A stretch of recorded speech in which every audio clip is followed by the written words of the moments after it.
Ngayong araw na to, pag-uusapan natin ang isang napaka-mahalagang bagay sa atin. Dahil ito ang tinuturo sa atin ng Diyos, simula't sapul. Simula Genesis pa lang, ito na yung tinuturo sa atin. Maging good steward.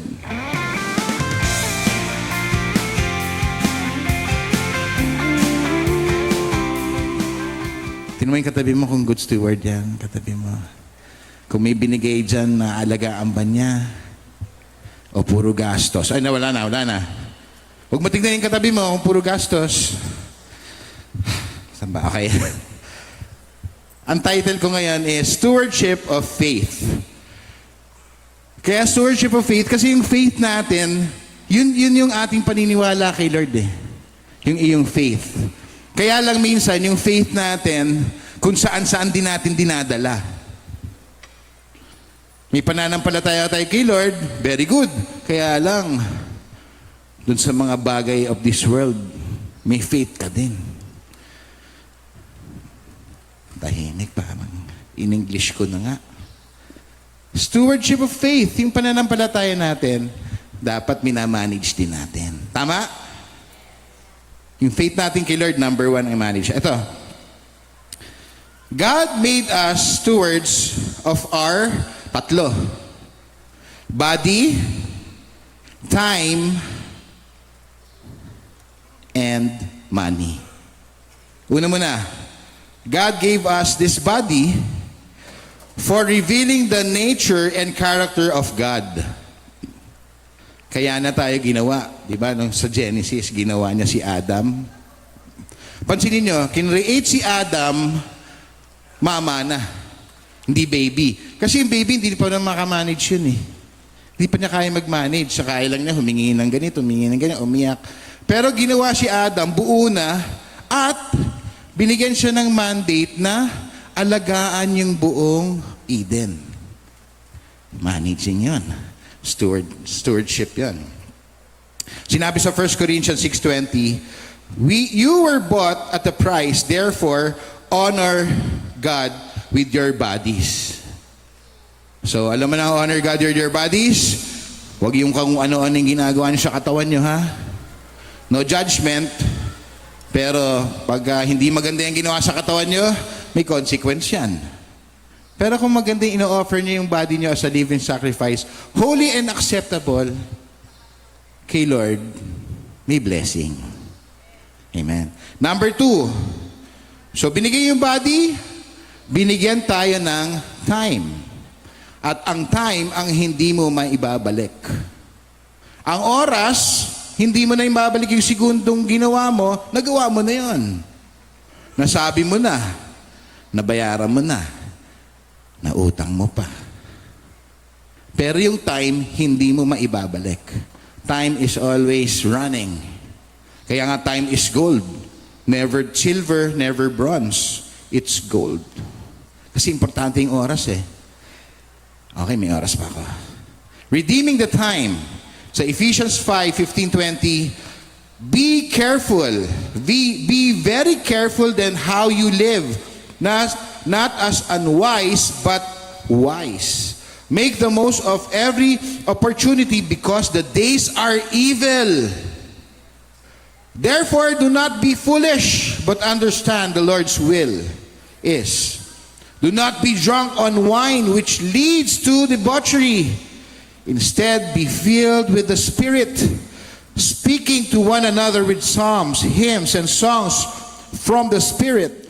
Sing and make music from your hearts to the Lord. Always give thanks to God the Father for everything in the name of our Lord Jesus Christ. Yung pala yung oras natin. So yung oras nyo, huwag nyo na tablahin si Lord. Binigyan ka na nga ng oras kasi buhay yun eh.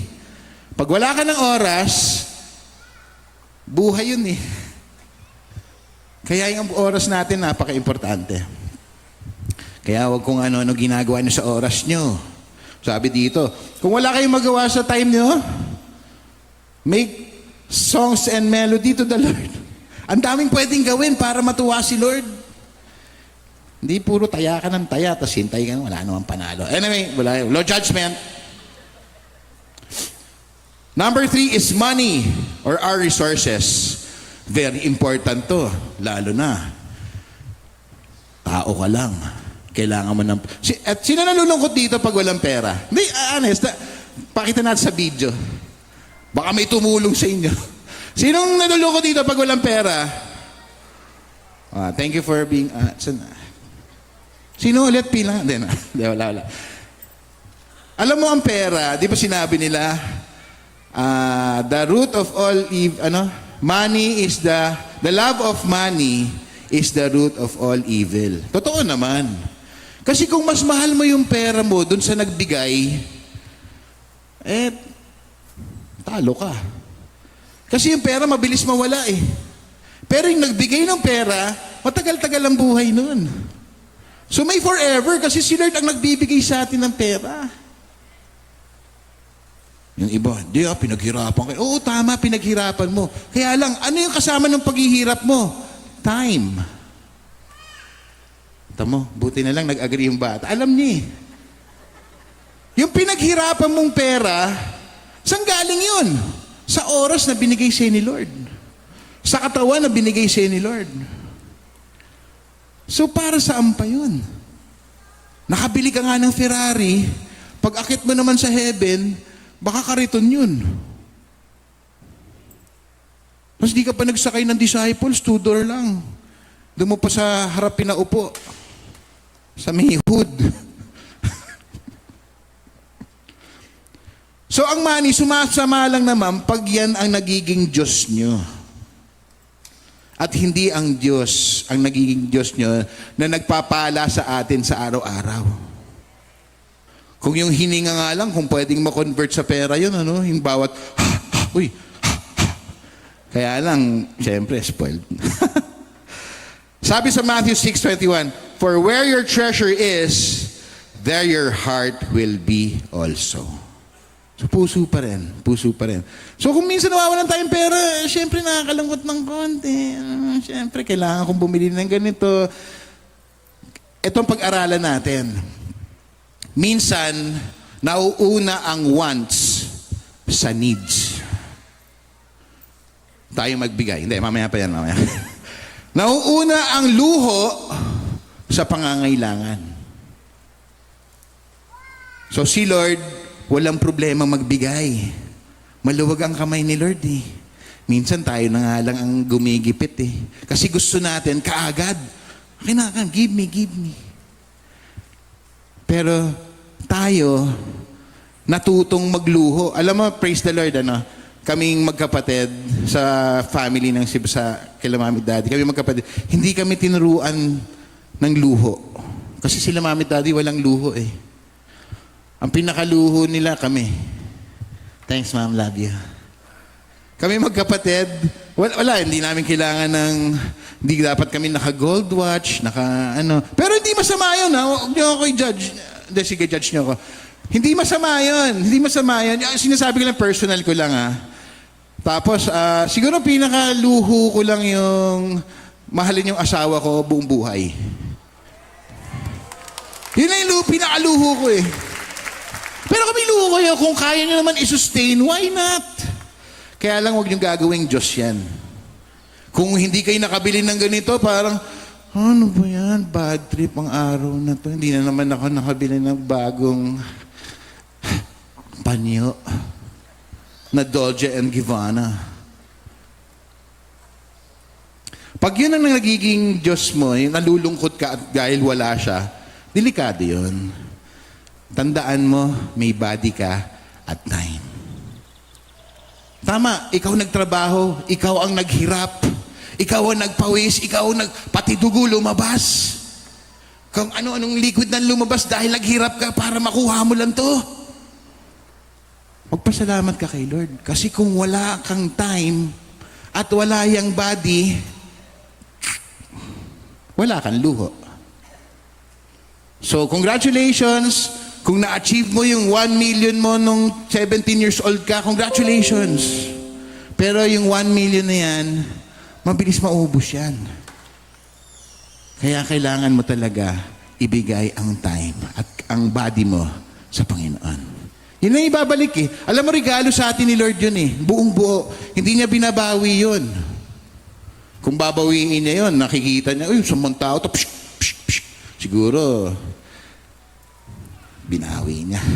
Pero hindi. Ang binigay ni Lord sa'yo, iyon na yan. Kaya, you have to take care of your body, you have to take care of your time, and you have to take care of your wealth. Huwag din tayo papascam. Uso ngayon pa naman ang scam, no? Scam, scam, scam, scam. Uy, yung isang araw kami nag-message sa amin na meron daw kaming utang. Tapos, papa-sheriff daw kami. Di ko na sasabing yung bangko. Tapos dinugulat ako. Uy, sikat na pala ako. May ganito pala akong pera. The best. Wala, hindi, alam naman naming scam yan. So, huwag rin tayo papalok. Wisdom kay Lord. Sa Bible, merong isang good example na character na yung stewardship of faith niya up to the next level. Gusto niyo malaman kung sino yan? Si Joshua. Hindi. Si Joseph the Dreamer. Joseph the Dreamer. Si Joseph, makita natin sa Genesis 39, verse 2 to 5. Sabi, ito yung Joseph's blessing. The Lord was with Joseph so that he prospered and he lived in the house of his Egyptian master. When his master saw the Lord was with him and that the Lord gave him success in everything he did, Joseph found favor in his eyes and became his attendant. Potiphar put him in charge of his household, and he entrusted to his care everything he owned. From the time he put him in charge of his household and all of the owned, and the Lord blessed the household of Egyptian because of Joseph.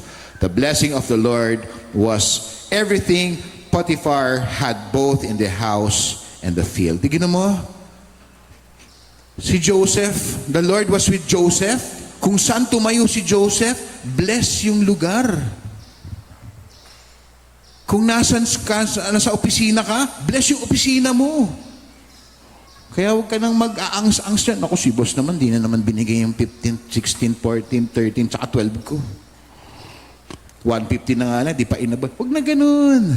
Tandaan mo, si Lord binigyan tayo ng katawan, time, and money, bless ka. So pagpunta mo sa office mo, bless na bless lahat ng opisina. Lahat ng lugar. Kaya be careful. Sa school, mga classmates mo, bless na bless. Kasi ikaw lang hindi nangungopya. Parang may nag-react ka. Uy, oo nga ako yan. Kita mo mga Kristiyano, laging top. Sa bahay, bless na bless yung bahay. Kung hindi pa Kristiyano yung magulang mo, ikaw ang nagdadala ng liwanag sa pamamahay mo. Yun ang stewardship of faith. Bit-bit mo ang pananampalataya mo sa Diyos. At lahat nakikita. Wow, ito na si Joshua. Hindi lang siya malaki. May liwanag pa siya. Lalo na pag tumalikod judgment, judgment. So si Joseph, tawag nga sa kanya Joseph the Dreamer, di ba? Very successful siya. Sa Genesis 41, nag-interpret siya ng dream ni Pharaoh.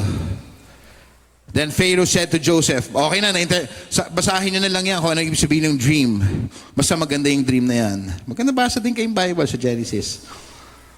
Tapos na-interpret na ni Joseph. The Pharaoh said to Joseph, since God has made all this known to you, tamo yan na naman, si God na naman ang sikat. Very good.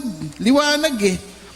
Since God has made this all made known to you, there is no one so discerning and wise as you. Si Potiphar ang nagsasalita dito, si Pharaoh, si Pharaoh pala. You shall be in charge of my place, and all my people are to submit to your orders. Wow, big time. Only with respect to the throne will I be greater than you. So Pharaoh said to Joseph, I hereby put you in charge of the whole land of Egypt. Body, time, money. Bigay ni Lord kay Joseph. Kita mo, successful!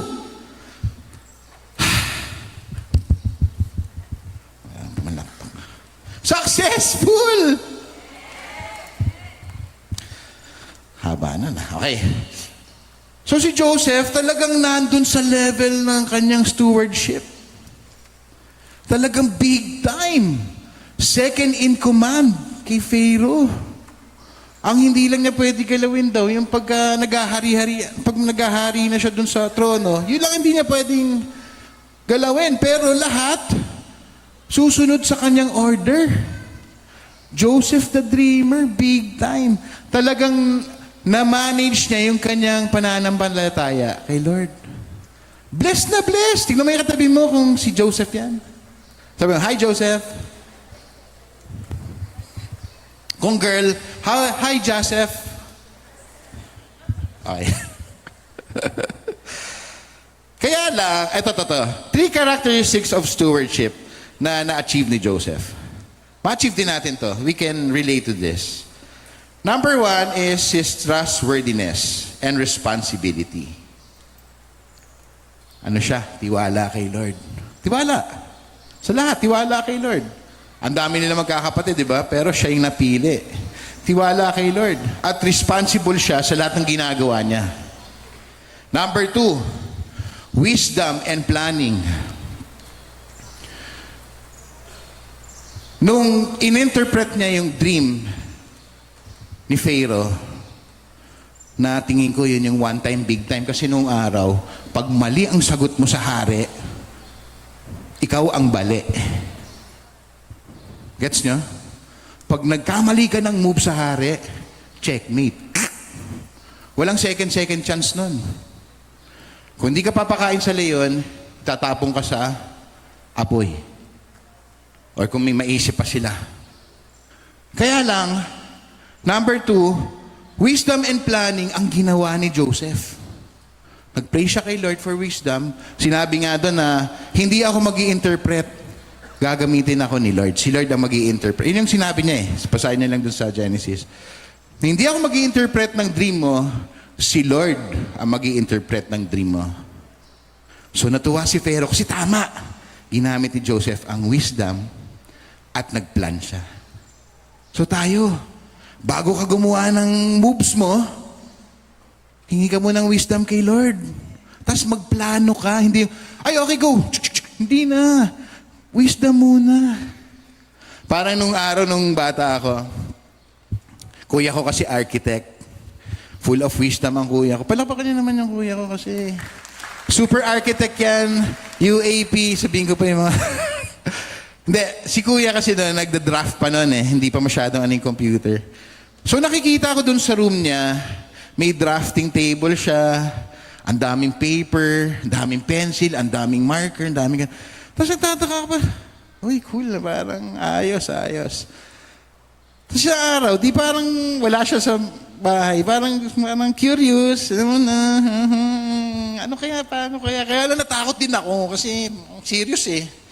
Pero nakita ko yung planning stage niya, ang daming lines. Tapos talagang dinodrawing niya, isa-isa, ganyan. May maliit na banyo, may kama, may gano'n. Grabe, sabi ko, ang galing ng kuya ko.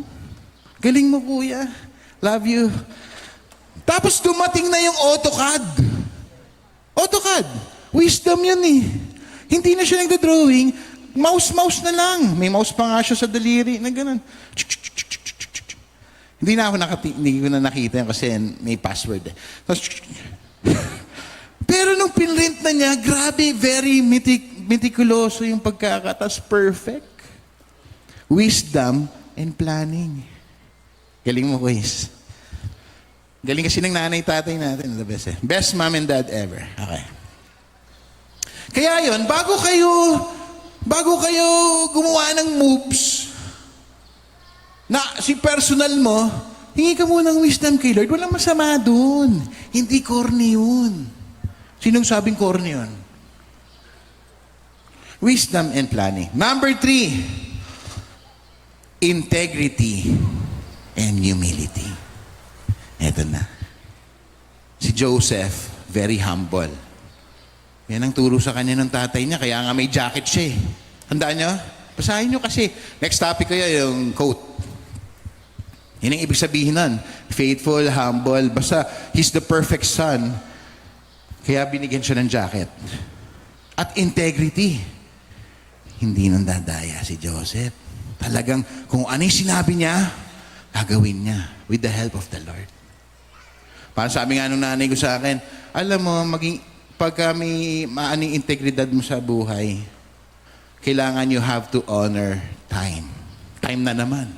Pag sinabi mong ang meeting natin ay 5 o'clock, 4:30, nandun ka na kung pwede. Parang kausap mo, nire-respeto mo. Time. Tapos yung katawan mo, nandun din. Body. Manlibre ka na, money. Pag na-late ka, may consequence. Kaya si Joseph, ito yung kanyang pinaka-strong suit. Integrity and humility. Sa kanyang pagiging steward sa buhay niya. Si Joseph, meron ding sariling journey. Ito na, papakita sa inyo. Papakita ko muna kung bago siya naging successful, ano ba yung naging buhay niya muna? Ano ba yung mga pinagdaanan niya? Siyempre, lahat tayo may pinagdaanan bago ko muna reach yung point of success mo eh. Para meron kang may pinagkatiwalaan ka, may pinagkakatiwalaan ka. Meron ka munang pinagdaanan. Si Joseph, ito yung pinagdaanan niya. Bago siya maging second in command ni Pharaoh. Joseph's journey, ito na. Number 1, sa Genesis 37:3, binigyan siya ng tatay niya ng colored coat. The special coat in the world according to the Bible. It means he's faithful, he's God-fearing, and ganon. Number 2, Joseph interpreted dreams. Unang-una pa lang pala, no? Nung bago kay Pharaoh, nag-interpret na siya ng dream sa mga kapatid niya. Kaya na bad trip yung mga kapatid niya sa kanya. Kasi isang araw, lalakad siguro si Joseph, tapos hinahanap ni mga kuya niya. Matagal niyang hinanap. Uy, mga kuya, halika dito. Pati tatay niya. May panaginipan ko kayo. Siguro yung mga kapatid, wow, ano yun, Joseph? Balang araw, luluhod kayo sa harap ko. Siguro yung mga kapatid niya, no? Huh? Balang araw, mga kuya. Saka daddy, luluhod kayo sa harap ko. Hindi ka ba naman mabad trip nun? Tuntua ka. Kuya, may sabihin ako sa'yo. Ano yun? Luluhod ka rin sa harap ko. Balang araw. Kuya, hindi ko sasabihin sa kuya ko yan. Balang araw. Galatians 3:5-10. Alam mo ang resulta? Joseph got sold. Ito naman mga kapatid na to. Dami kasi nila eh. Pinagplanuhan siya. Sabing ganon. Balang araw pala, lulod kami siya. Halika dito. Pag hinanap niya ulit, halika dito. Pinusasan siya. Kinuha yung coat at nilagay muna siya sa isang balon. So, pinagpaplanuhan muna nila, papatayin ba natin? O ganito, ganyan. Sige, patayin na natin. Lulod daw tayo sa harap niya. Para malaman niya. Ito nga, sabing gano'n, no? Sabing gano'n sa Genesis 37, here comes the dreamer. Mga kapatid niya. They said to each other, come now, let's kill him and throw him into these cisterns and say the ferocious animals devoured him. Then we'll see what comes out of his dream. Luluhod pala.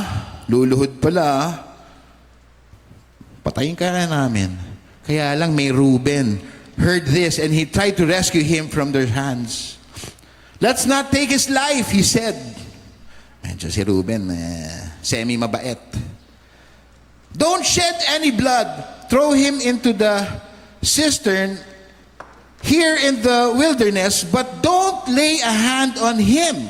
Reuben said this to rescue him from them and take him back to his father.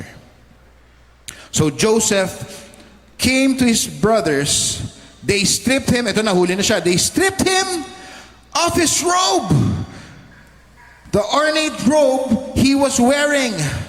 And they took him and threw him into the cisterns. The cisterns was empty. There was no water in it. So, balon.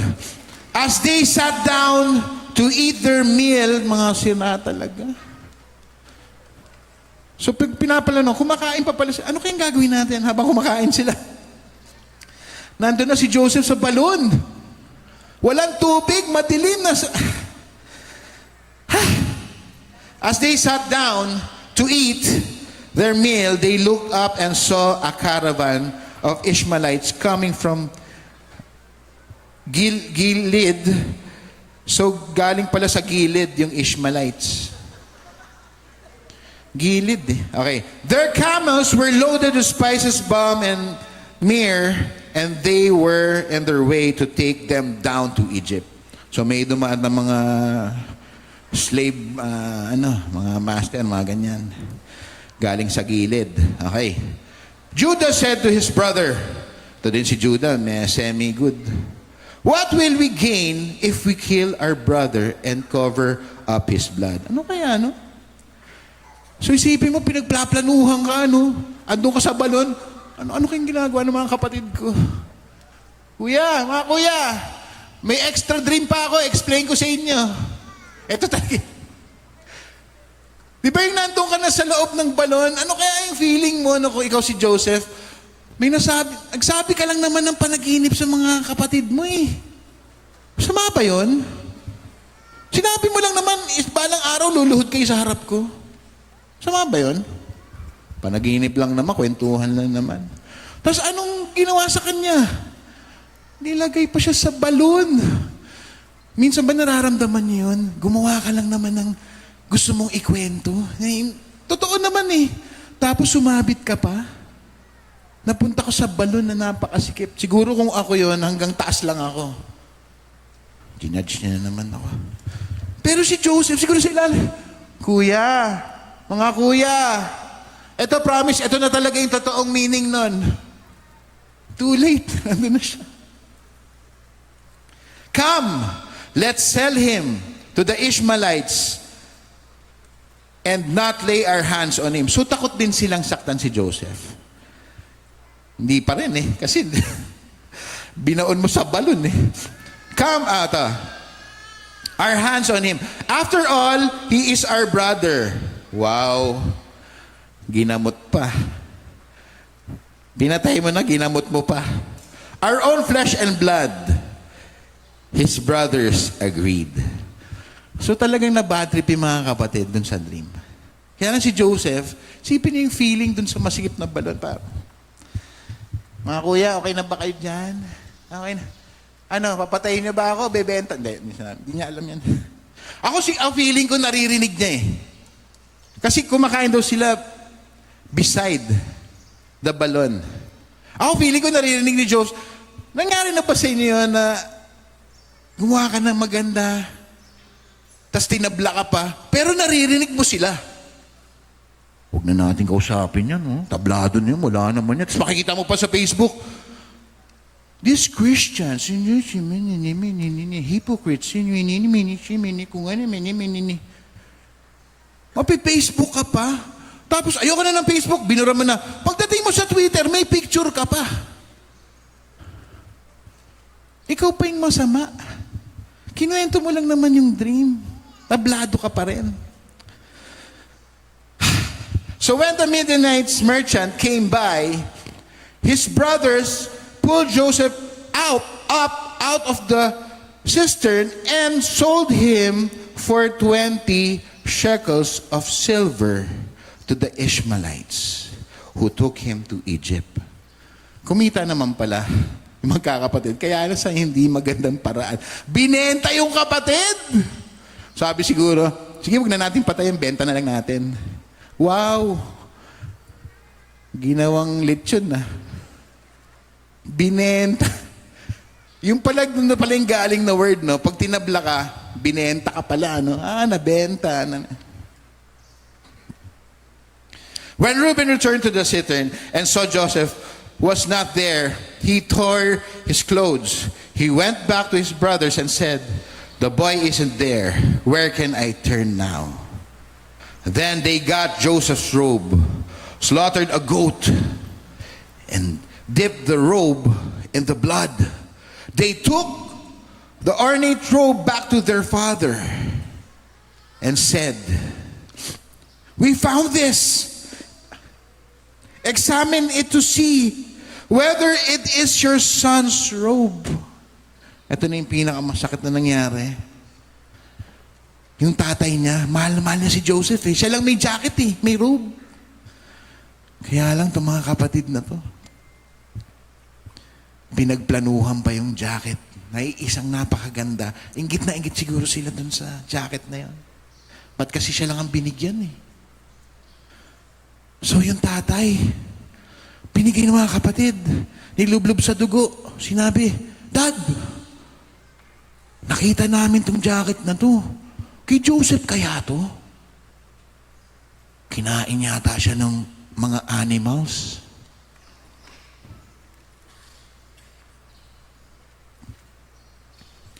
So yung tatay niya, andito naman tayo sa tatay niya.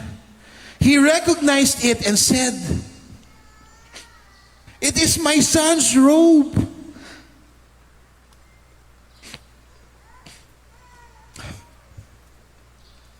Some ferocious animals have devoured him. Joseph has surely been torn to pieces. Di ba ang sakit nun? Malalaman ng tatay mo na patay ka na. Hindi man lang niya nakita yung katawan. Nakita lang niya yung binigay na robe.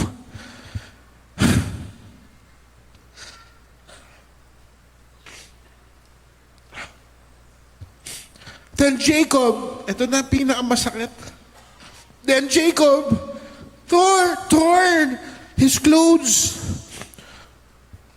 put a sackcloth, and mourned for his son for many days. So wala siyang idea. Ano nangyari sa anak ko? Wala man lang akong chance na nakita siyang nasaktan. Wala man lang akong chance na nakita na patay siya. Bumalik lang sa akin yung binigay kong special robe sa kanya. Asa na yung anak ko? For many days, he was mourning for the death of his son. Joseph, siguro yung morning nila talagang, "Joseph! Asan ka na?" Hindi na siya kumain, hindi na siya kung ano ginagawa niya.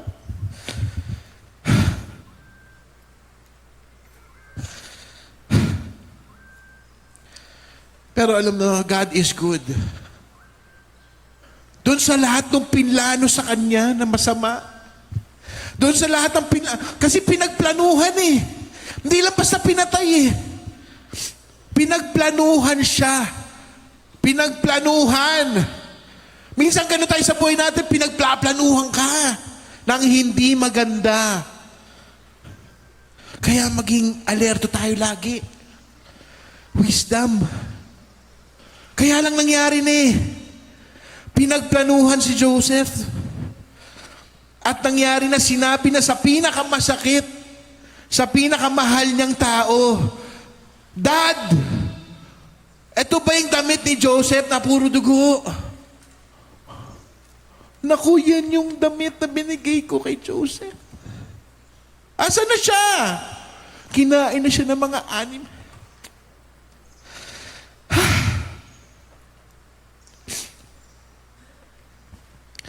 Kaya minsan, pag pinagplaplanuhan ka talaga, no? Hindi mo mapigilan eh. Bakit? Ba't niyo pinagpaplanuhan? Ano ba ginawa ko sa inyo? Ano ginawa ko sa inyo? Ba't niyo... Yun ang mga bagay na minsan di natin ma-explain eh. Kaya dapat binibigay natin kay Lord. Yun yung mga, Lord, bakit ganito? Ba't binabash ako? Bakit ang sama ng tingin nila sa akin? Eh, ang bait-bait ko naman. Good steward ako sa inyo. Good steward ako sa kanila. I provide. Pero ba't nila ako pinapagplanuhan? Alam nyo, ito maganda. Si Joseph nakuha niya yung puso ng Diyos eh. Nakuha niya yung puso ng Diyos. Alam niyo bakit? Hindi siya nagtanim ng sama ng loob. Hindi na niya inintindi kung bakit siya wala namang sinabi. Hindi na siya nag-dwell doon sa, hindi na siya nagbabad doon sa sitwasyon niya. Sa nangyari sa kanya, hindi na. Alam niyo kung bakit? Alam kong hindi na. Naging administrator siya ni Pharaoh. Hindi pa natapos doon. Alam nyo, nung nakulong siya eh. Kasi sinet up siya. Kita mo, no? Gusto mo lang gawin ng magagandang bagay. Sinisi ka na, sinet up ka pa. Ganyan ang mundo eh. Wala tayong magagawa eh. Ganyan ang mundo. Kaya dapat matibay ka. Set upan ka man, kulong ka man, patayin ka man, siraan ka man. Kailangan ang tiwala mo muna kay Lord. Dahil si Lord lang makakapagpalaya sa'yo. Si Lord lang makakapag-bless sa'yo. Wala nang iba. Ngayon, kung may tiwala ka sa sarili mo muna, okay, nandun na tayo. Sige, ako gumawa nito. Sino nagbigay ng body? Sino nagbigay ng time sa'yo? At wealth. Hindi ka magkaka-wealth kung wala kang body at time. Si Joseph, naiintindihan niya yun. Kaya naging successful siya, hindi siya nagtanim ng galit sa mga kapatid niya. Ito, makikita natin. Balik tayo dun. Kaya after all na nangyari sa buhay niya, tinabla siya, nilagay siya sa balon, sinabing patay na siya, siniraan siya, nakulong siya, naging successful pa rin si Joseph. Naging second in command. Naging administrator. Lahat ng utos sa kanya sinasabi. Alam niyo kung bakit naging successful? Alam niya ang puso ng Diyos. Ngayon kapag tinatabla kayo, binabash kayo, sinisiraan kayo, hayaan niyo na sila. Bigay niyo yung puso niyo sa Lord. Bigay niyo yung time niyo kay Lord. Huwag na yung kung ano-anong ginagawa niyo. You're wasting your time. Don't waste your time. Give it up to God. Your body is a living sacrifice, holy and acceptable and perfect in God's eyes. Kompleto ka man or hindi, yung katawan mo, huwag mo nang ibahin. Nagkakasakit ka, oo, nagkakasakit tayo. Nagkakasabit-sabit tayo, tama. Tandaan nyo, hindi si Lord ang may gawa nun. Huwag kayong magpapasalamat. Por Diyos, por Santo, please. Yung nagkasakit ka, di ba parang ako nagkasakit ako sa paa. Sumakit kasi nag-badminton kami. Sumakit bigla. Sabi ko, Lord, ano kayang ibig sabihin nito? Tinanong ko pa si Lord, kung maglaro ako, parang, di ba, ang bigat-bigat ko. Huwag mo nasisihin si Lord sa mga nangyayari sa'yo. Humingi ka ng tulong kay Lord. Lord, let your will be done in my life. Hingin mo yung will sa'yo ni Lord. Lord, heal me. Humingi ka ng kagalingan. Kasi minsan yung karunungan mo na yung over eh. Dapat karunungan ni Lord ang meron ka. Kaya si Joseph, sa lahat na nangyari sa kanya, naging administrator at second in command pa siya. Nakakatuwa. Kasi, yung responsibility niya, hindi siya nanabla ng tao. Kasi di ba usually, Pag tayo, inape, tinabla, ang automatic na gagawin natin, gaganti. Lahat tayo yun, hindi ako lusot dun. Tignan mo yung katabi mo kung kasama siya dun. Lahat tayo gusto nating gumanti. Kasi alam mong tama ka. Di ba mga girls, hindi nagkakamali? Boys, laging magaling. Hindi ko na-explain yan. Pero, gusto mo laging gumanti. Magtaas ang kamay ng gusto laging gumanti. Pag sinaktang ka. Ako lang. Okay. Hindi, di ba? Yun ang unang reaction mo eh. Makatan ka lang sa... Yung dating ugaling Joshua, kikwento ko lang. Yung makatan ka lang ng sasakyan, yun ang yung weakness ko eh. Hahabulin ko pa yun. Tapos papunta rin pala siya sa church. Hi bro. Tines ko lang yung gulong. Nangyari sa akin yan one time dito sa May 20th Avenue. Nagmamadali ako kasi tutugtog ako nun. May isang kotse na nagbabagal sa harap ko. Taga-church pala yun. Na-recognize yung sasakyan ko. So, beep, beep, beep, beep, beep, beep. Ay, sabi ko, si ano yun ah? Naku, paano yun? Magkikita kami sa church. Magkikita kami sa church. Pagdating dito, bilis mo mag-drive po. Sabi sa musikero din. Sorry, Lord.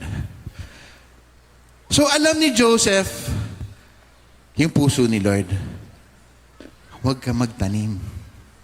Alam niya, ang dami nangyari sa kanya, successful pa rin siya. Alam mo, meron nga akong kaibigan sa badminton. Hindi ko na sasabihin si Arnel Sales. Hindi ko sasabihin niya. Sa kanya ko natutunan, kasi sa badminton, medyo napipikon din ako eh. Kasi parang, tinitignan nila ako na, kaya ba maglaro niya ng taba-taba? Kaya ba tumakbo niyan? Pero si Arnel, di ako ginudge. Hindi ako ginudge ni Arnel. Never. Last week lang. Pero never ako ginudge ni Arnel. So, nung naglalaro kami, ang galing-galing maglaro ni Arnel. Talagang, galing sa likod, sa harap, kaya niyang takbuhin. Ako, syempre, sige, judge na ako, hindi ako masyadong mabilis tumakbo, pero magaling ako maglaro. Madjadjar naman mga tao dito. Alam niyo, one time naglalaro kami, napikon ako. Kasi hindi ko makuha yung bola. Gusto ko na mag-smash. Magaling ako mag-smash eh. Laki nito. Magaling ako mag-smash. Yung depensa ko medyo okay. Takbo lang talaga. Si Arnel, specialty niya yun. Talagang kaya ng... Magaling eh, magaling. So, nung minsan, kami magkakampi, doubles. Diyos ko, hindi ako makaporma. Syempre, gusto ko palong-paluna ako. Baby steps. Tawag nga sa akin, baby steps. Siya talagang, napikon ako. Minit ulo ko, alam niya. Sabi sa akin, nilapitan ako ni Arnel. Sabi niya, brother, just play your game. Sabi ko, di na nga ako makatakbo, player game pa. Tapos kinausap niya ako, huwag ka mapipikon bro. Pag hindi mo kaya maglaro, huwag ka maglaro. Siyempre, na-challenge ako. Kaya ko maglaro. Ito yung video. Watch this video. Hindi, walang video. So alam na yung araw na yun, I'm really thankful kay Lord, ginamit si Arnel na sabihin, huwag kang mapikon. Kung hindi mo kaya itong larong to, huwag kang maglaro. Ganon din si Joseph. Nakuha niya yung puso ng Diyos. Nakuha niya yung puso ng Diyos. Alam ni Joseph na kung hindi niya kaya, huwag ka nang magalit, huwag ka nang magalit, huwag ka nang mag-ipon ng galit. Patawad ka. Huwag ka mapikon. Hindi ka natin sino yung mga pikon, ha? Pero yun ang secret eh. Pag nakuha mo ang puso ng Diyos at inuuna mo siya, kampante ang puso mo. Andyan yung mga magugulo, andyan yung mga nang pipikon, pero hayaan mo na sila.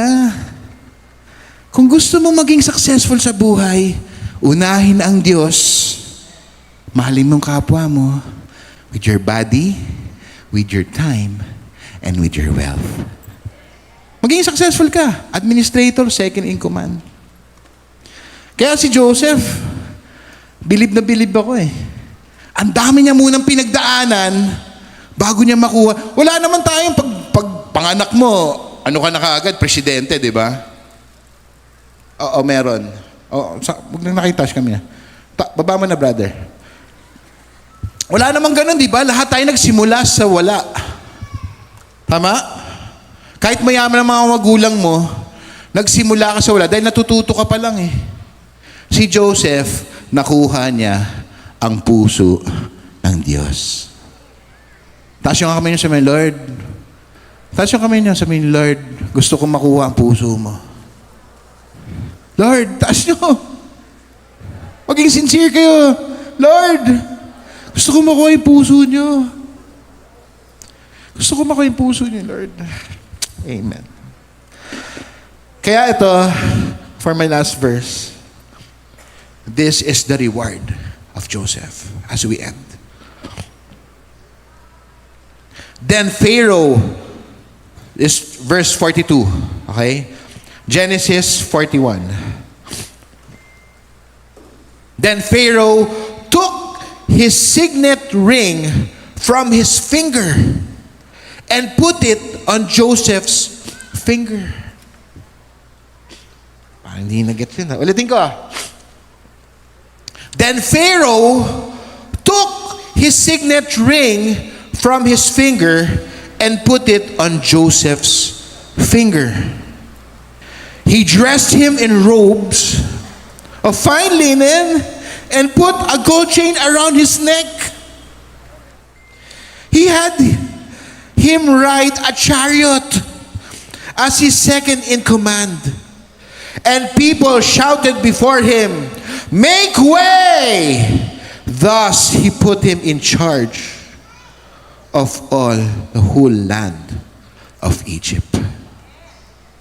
Tanggapin niyo yun. Pag makuha mo yung puso ng Diyos, may chariot ka din. Pag nakuha mo yung puso ng Diyos, meron ka ding sing-sing na galing sa hari.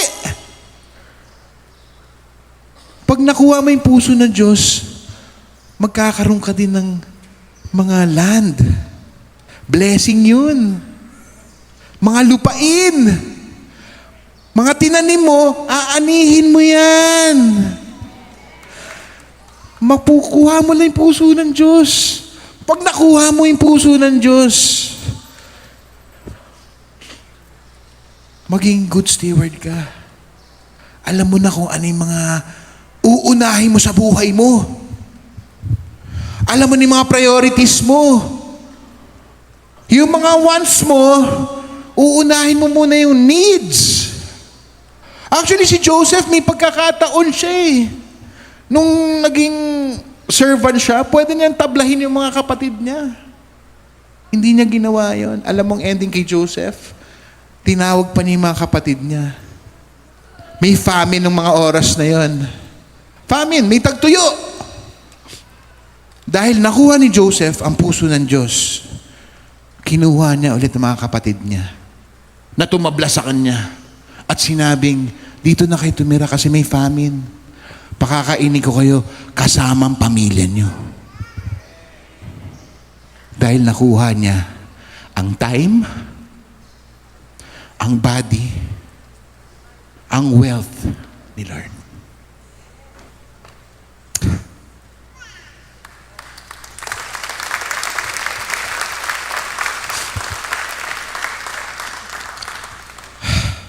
Kaya sa oras na to, ang principle highlight the importance of managing resources wisely, avoiding greed, and honoring God with one's possession. Si Joseph, marami na siya ngayon nun. Na nanggaling sa wala, nakuha ang puso ng Diyos, at ngayon, meron na siya. Amen?